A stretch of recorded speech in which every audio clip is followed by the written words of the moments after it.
कराची में मानसून बारिशों का दूसरा स्पेल। शहर के मुख्तलिफ हिस्सों में बादल बरस पड़े। सादी टाउन, गुलिस्तानी जोहर, गुलशन इकबाल, गुलशन ममार और दीगर इलाकों में तेज बारिश। नशीबी इलाके ज़ेरे आब। कई घंटों बाद भी यूनिवर्सिटी रोड, सिपारी पार्क, नेपा पुल के करीब पानी जमा। ट्रैफिक रवानी शदीद मुतासिर। बादल बरसते ही बिजली भी गायब। मुतादिद इलाके अंधेरे में डूब गए। कराची में आज से पहर भी आंधी और तेज बारिश मुतवक्के। उधर लाहौर समेत पंजाब और सिंध के दीगर इलाकों में बादल खुलकर बरसे।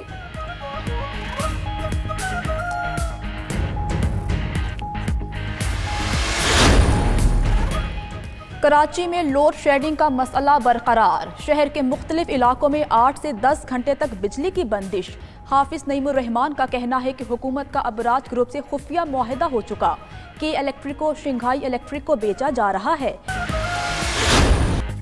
कराची में बिजली आए ना आए, बिल अब बढ़कर आएगा। वजीर आजम इमरान खान की ज़ेर सदारत तवानाई कमेटी के इजलास में के इलेक्ट्रिक के टैरिफ में मरहलावार इजाफे का फैसला कर लिया गया। अलामी के मुताबिक इलेक्ट्रिक का टैरिफ मुल्क के दीगर हिस्सों के बराबर लाया जाएगा। तमाम हकायक आवाम के सामने रखे जाएंगे।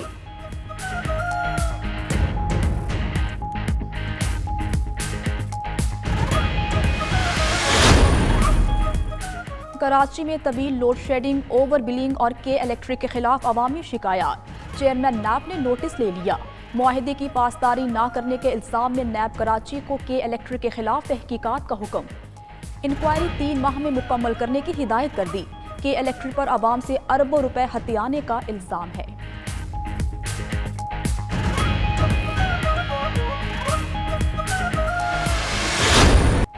हुकूमत ने वज़ीर आला पंजाब के जाने की तरदीद कर दी। विफाकी वज़ीर इत्तला शिबली फराज कहते हैं वज़ीर आला पंजाब उस्मान बुज़दार कहीं नहीं जा रहे, अफवाहें बेबुनियाद हैं।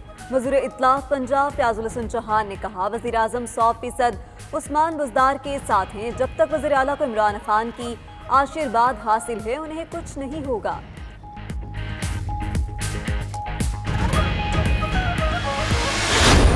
साहब ने आज फैसला किया कि उन्होंने जाके बलूचिस्तान में 75 करोड़ रुपया दे दिया, जाके तुर्बत में जो है वो हॉस्पिटल बनाने का। वो इतना पैसा उनके पास, NFC अवार्ड को हम जो है वो ठीक करने को तैयार नहीं है। प्रोविंस में चीफ मिनिस्टर के पास पैसा इतना ज्यादा आ जाता है, वो क्यों दे? Well, I will not like to comment that in that harsh way जिस तरह से आपने किया। विफाकी वजीर फवाद चौधरी की वजीर आला पंजाब पर फिर तनकीद। कहते हैं सरदार उस्मान बुज़दार ने बलूचिस्तान में जाकर फंड्स देने शुरू कर दिए हैं। मसला यह है कि वज़ीर आला के पास पैसा ज्यादा आ गया है। सरदार उस्मान बुज़दार की अहलियत पर वो कोई बात सख्त अल्फाज में नहीं कर सकते। मजीद कहा कि मौजूदा हुकूमत माजी की हुकूमतों से बेहतर है।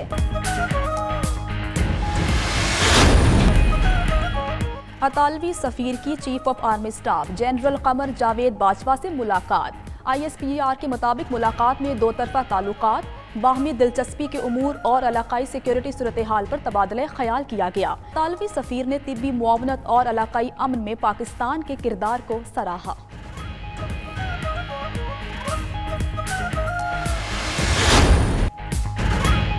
यूरोपीय खलाई इदारे और नासा ने सूरज की नई हैरान कुन तस्वीर जारी कर दी। तस्वीर सूरज से 7 करोड़ 70 लाख किलोमीटर के फासले से ली गई। तस्वीर में सूरज की सतह के करीब उठते शोलों को कैंप फायर का नाम दिया गया। सूरज की तहकीकात के लिए मिशन फरवरी 2020 में रवाना किया गया था।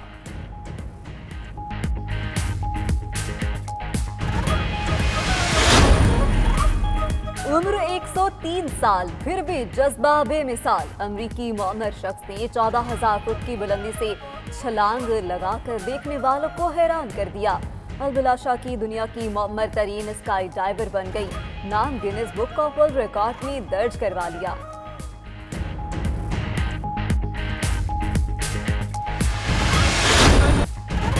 और मुमताज कॉमेडियन अलबेला को मदाहों से बिछड़े 16 बरस बीत गए।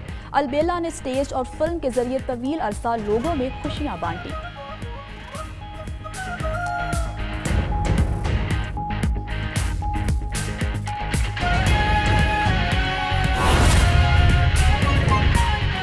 मैं सामना करूंगा और उनको बेनकाब करूंगा। अब बड़ी मजे की बात यह है कि जिस रिपोर्ट की बुनियाद पर यह सारी कहानी गढ़ी जा रही है। वो रिपोर्ट जिसका मैंने पहले भी यहाँ इजहार किया था आपके सामने, जब इन्होंने ये लीक की थी, जनवरी 2018 में जो तारीख उसके पास उसके ऊपर लगी हुई है, जनवरी 2018 की है। जो मेरे पास कॉपी मुझे मिली कई मीडिया के दोस्तों से, उस पर तो साइन नहीं है, लेकिन हो सकता है बाद में डॉक्टर रिजवान ने, ये जो महाचवल एक वजीर है, उनको साइन करके दे दी हो। तो उसमें मेरे मुतालिक तो सिर्फ इतना लिखा है कि ये एक लड़का है जिसका ये नाम है और वो मेरे दफ्तर में काम करता है, और उसको कहा है कि ये ड्रग पेडलर है। मैंने उस वक्त भी कहा कि इस रिपोर्ट की हैसियत, हकीकत उसी वक्त ख़त्म हो जाती है कि जिस लड़के को ये कहा गया कि मेरे दफ्तर में काम करता है, वो मेरे दफ्तर में काम नहीं करता। वो हमारे इलाके की जो यूनियन काउंसिल का दफ्तर है, वहाँ पर नायब कासिद है, सरकारी मुलाजिम है, और मैंने जब 2010 में वो दफ्तर छोड़ा तब वो वहाँ पर नहीं था। उसके बाद वो ट्रांसफ़र होकर वहाँ आया है और वो टांग से माजूर है, और मेरी इत्तलात के मुताबिक वो किसी जुर्म में नहीं है, उसके खिलाफ कोई एफआईआर नहीं है। लेकिन इसने लिखा कि ड्रग पेडलर भी है और एब्सकॉन्डर भी है, और लिखा कि मेरे दफ्तर में काम करता है। अब अगर एक एसपी को इतना नहीं पता जिसके ऊपर वो इल्ज़ाम लगा रहा है, और ये लिख रहा है कि सईद गनी के दफ्तर में काम करता है, और लिखा है उसने रिपोर्ट में कि मेरे दफ्तर में काम करता है, अगर वो बात गलत है तो उसकी बाकी बातें कैसे सही हो सकती है? जो मेरे भाई का नाम उसने लिखा, वो भी कहा कि जी ये आदमी हमने पकड़ा, उसके मोबाइल में से ये नंबर निकले, उनके नंबरों में मेरे भाई फरहान गनी का नंबर भी था। अब आगे फिर ब्रैकेट में वो खुद लिखता है, ये एसपी का अपना ख्याल है, उसकी अपनी सोच है, कोई एविडेंस नहीं है, कोई कंप्लेंट नहीं है, कोई एफआईआर नहीं है, कोई केस नहीं है, कोई शिकायत नहीं है। वो कह रहा है जी फरहान गनी जो है वो फैसिलिटेटर है ड्रग पेडलर्स का। भाई अगर है तो तुम्हें एफआईआर काटनी चाहिए थी उस वक्त, तुम्हें गिरफ्तार कर लेना चाहिए था उस वक्त। ना एफआईआर कटी है, ना गिरफ्तारी हुई है, ना कोई एंट्री, ना कोई बात। और ये भी मजे की बात है कि मुझ पर तो एक एफआईआर कटी है जिंदगी में, डकैती की। जब जनरल परवेज मुशर्रफ के दौर में मैं इलेक्शन लड़ने लगा तो मेरे खिलाफ एक डकैती की एफआईआर कटी थी, खैर वो भी फारिग हो गई, अब नहीं है। फरहान के खिलाफ तो कभी जिंदगी में झगड़े की एफआईआर भी कोई नहीं कटी, कभी किसी किस्म की कोई एफआईआर नहीं है, कोई शिकायत नहीं है, कोई कंप्लेंट नहीं है, कोई दरखास्त नहीं है, और इसने उसमें डाल दिया। और वजह मैंने आपको बताई थी कि इसकी मैंने शिकायत की थी। अब तारीखें ज़रा देखें आप। इसकी पोस्टिंग हुई है जमशेद, एसपी जमशेद के तौर पे मार्च 2017 में, और ये मार्च 2018 तक एसपी रहा 1 साल के लिए। और ये रिपोर्ट जो बनाई है, कापी आपके पास होगी, उसको अगर देखें तो उसमें लिखा हुआ है कि उसने 3 अक्टूबर 2017 को ये मंशियात है, और ये लिख रहा है कि सईद गनी के दफ्तर में काम करता है, और लिखा है उसने रिपोर्ट में कि मेरे दफ्तर में काम करता है। अगर वो बात गलत है तो उसकी बाकी बातें कैसे सही हो सकती है? जो मेरे भाई का नाम उसने लिखा, वो भी कहा कि जी ये आदमी हमने पकड़ा, उसके मोबाइल में से ये नंबर निकले, उनके नंबरों में मेरे भाई फरहान गनी का नंबर भी था।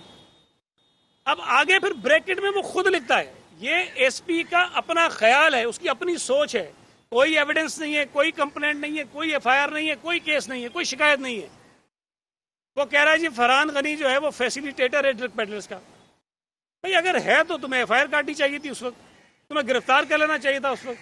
ना एफआईआर कटी है, ना गिरफ्तारी हुई है, ना कोई एंट्री, ना कोई बात। और ये भी मजे की बात है कि मुझ पर तो एक एफआईआर कटी है जिंदगी में, डकैती की।